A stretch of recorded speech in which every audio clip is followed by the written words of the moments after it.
前が15年前ぐらいに片足引きずるようになったのが一番最初のきっかけで、それまでは普通に問題なく過ごしてたんですけど、ちょっと腰が痛いなとか、腰が痛くなってきた、足を引きずるようになってきたっていうのから始まって、最初はなんか腰の病気かなと思って整形外科に行ったんですよ。そしたらヘルニアですねって言われて、ヘルニアかと思っていたんですけど、どうにもなんか左手も動きにくくなって、利き手が左手なんですけど、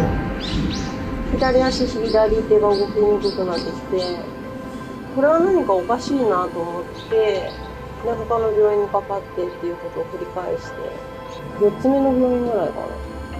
でパーキンソン症候群と診断されて。パーキンソン症候群なん